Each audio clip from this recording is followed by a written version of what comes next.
India की space agency Indian space research organisation ने कीर्तिमान स्थापित किया है और आज इसरो ने खुद का और पूरे देश का नाम इतिहास के पन्नों में दर्ज कराया है।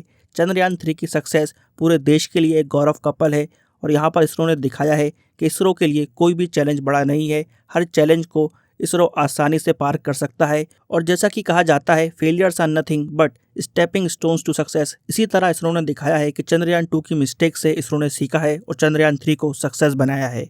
नमस्कार दोस्तों, आप सभी का क्रेजी जीके ट्रिक पर स्वागत है। आज के इस वीडियो में हम चंद्रयान 3 के बारे में बात करेंगे और यहाँ पर हम इस मिशन की कंप्लीट डिटेल को डिस्कस करेंगे। यहाँ पर फ्रेंड्स हम इस क्वेश्चन को भी आंसर करेंगे कि आखिरकार चंद्रयान 3 ने 41 डेज क्यों लिए मून की सतह पर पहुँचने के लिए, जबकि लूना 25 जो रशिया का मिशन फेल हो गया उसने मात्र 6 दिन लिए थे और अमेरिका का जो अपोलो 17 मिशन था उसने सिर्फ 4 दिन लिए थे मून पर सक्सेसफुली इंसान को लैंड कराने के लिए। तो आखिरकार इसरो को इतने दिन क्यों लगे, कौन सा रूट इसरो ने फॉलो करा और उसको क्यों फॉलो किया, यहाँ पर हम इस बात को डिटेल में डिस्कस करने वाले हैं। तो आइए फ्रेंड्स शुरू करते हैं आज का सेशन और सबसे पहले बात करते हैं चंद्रयान 3 के बारे में। चंद्रयान 3 की सक्सेस के बाद भारत चौथा ऐसा देश बन गया है जिसने सक्सेसफुली मून की सतह पर सॉफ्ट लैंडिंग को परफॉर्म किया है।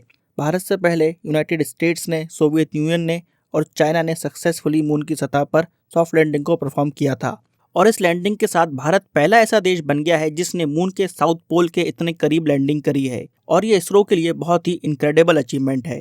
चंद्रयान 3 भारत का तीसरा मून मिशन था और ये चंद्रयान 2 का फॉलो अप मिशन था।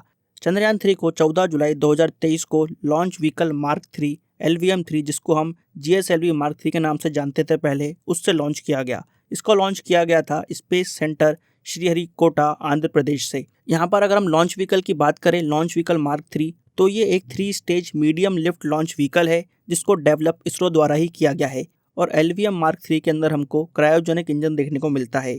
चंद्रयान 3 के ऑब्जेक्टिव की बात करें तो यहाँ पर चंद्रयान 3 का ये ऑब्जेक्टिव है कि वो यहाँ पर सेफली सॉफ्ट लैंडिंग को मून की सतह पर परफॉर्म कर पाए।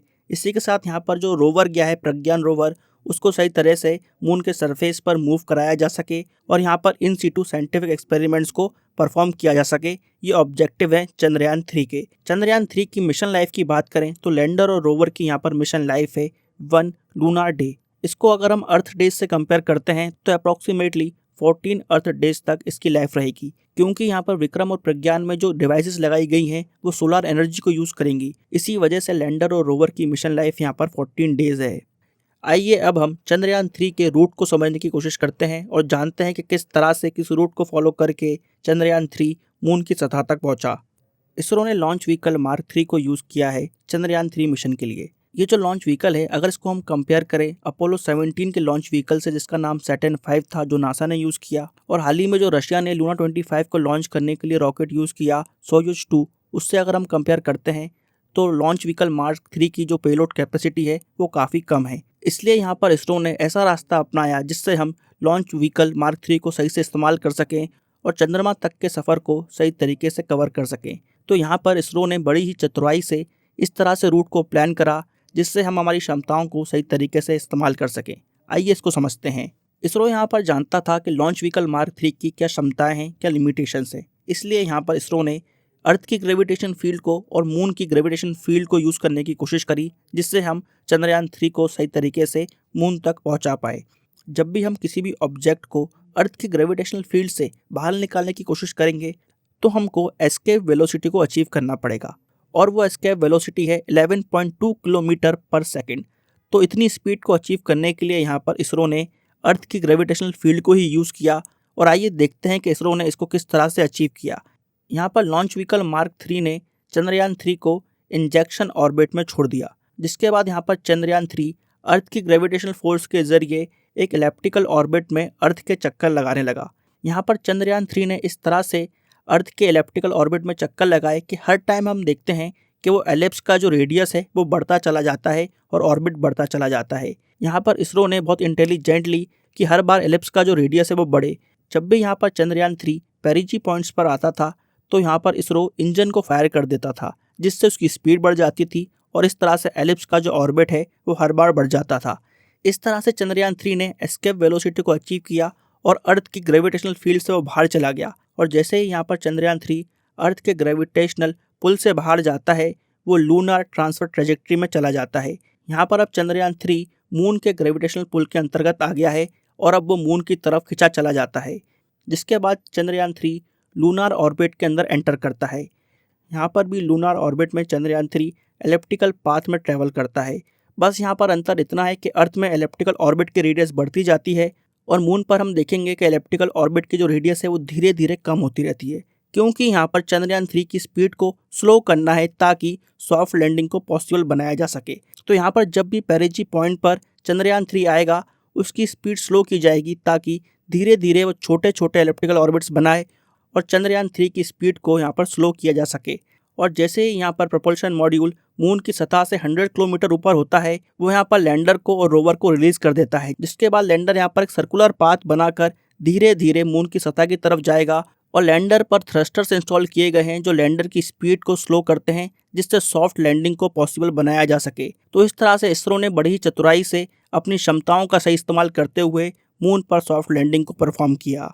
इस मिशन में हम देखते हैं कि भारत ने एक लैंडर जिसका नाम विक्रम है और रोवर जिसका नाम प्रज्ञान है उसको इस मिशन में भेजा है। चंद्रयान 3 मिशन के 3 मेजर मॉड्यूल हैं, propulsion module, inter module adapter और लैंडर मॉड्यूल प्लस रोवर।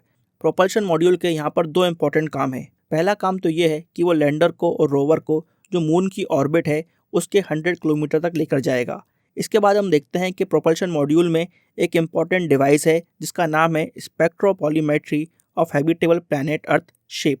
इस डिवाइस का ये काम है कि वो लूनार ऑर्बिट से अर्थ को ऑब्जर्व करेगा और अर्थ की स्पेक्ट्रल और पोलैरिमेट्रिक मेजरमेंट्स लेगा। यहाँ पर ये जो स्टडी होगी उसको फिर हम एक्सोप्लैनेट्स जो हमको समय समय पर यूनिवर्स में मिलते रहते हैं उनसे कंपेयर करेंगे और यहाँ पर एक कंपैरिजन होगा कि आखिरकार जो एक्सोप्लैनेट हमको मिला है यूनिवर्स में क्या वो हैबिटेबल है, क्या वहाँ पर लाइफ पॉसिबल है या नहीं है पॉसिबल। इसकी जो स्टडी है उसमें यह हेल्प करेगा हमको शेप पेलोड, इसलिए ये मॉड्यूल भी बहुत इंपॉर्टेंट है। इसके बाद हम देखते हैं नेक्स्ट मॉड्यूल जो इंपॉर्टेंट है वो है हमारा लैंडर मॉड्यूल जिसका नाम है विक्रम। आइए इसको समझते हैं। लैंडर पेलोड जिसका नाम विक्रम है उसके अंदर हमको 4 इंपॉर्टेंट डिवाइसेस देखने को मिलती हैं। पहली है यहाँ पर radio anatomy of moon bound hyper sensitive ionosphere and atmosphere. इस डिवाइस का ये काम है कि वो सरफेस पर प्लाज्मा डेंसिटी को और किस तरह से समय के साथ वो प्लाज्मा डेंसिटी चेंज होती है उसको मेजर करेगा। फिर दूसरी जो इंपॉर्टेंट डिवाइस है उसका नाम है Chandra's surface thermophysical experiment chest. ये डिवाइस मून की सतह पर थर्मल प्रॉपर्टीज़ को मेजर करेगी, खासकर पोलर रीजन में। इसके बाद तीसरी डिवाइस है instrument for lunar seismic activity ILSA। इसका काम है कि वो मून की सतह पर भूकंप यानी कि सीज्मिक एक्टिविटीज़ को मेजर करे। फिर चौथी डिवाइस है laser retro reflector array LRA। ये डिवाइस यहाँ पर मून डायनामिक्स को स्टडी करेगी और ये डिवाइस विक्रम मॉड्यूल में नासा की तरफ से लगाई गई है। तो ये सभी इंपॉर्टेंट काम यहाँ पर लैंडर मॉड्यूल विक्रम करेगा। आइए बात करते हैं अब रोवर की जिसका नाम है प्रज्ञान। प्रज्ञान रोवर के अंदर हमको 2 इंपॉर्टेंट डिवाइसेस देखने को मिलती हैं। पहली है लेज़र इंड्यूस्ड ब्रेकडाउन स्पेक्ट्रोस्कोप। इस डिवाइस के जरिए हम चांद की सतह को समझने की कोशिश करेंगे, उसका केमिकल कॉम्पोजिशन क्या है, कौन कौन से एलिमेंट्स चांद की सतह पर हमको मिल सकते हैं, इसकी स्टडी यहाँ पर LIBS करने वाला है।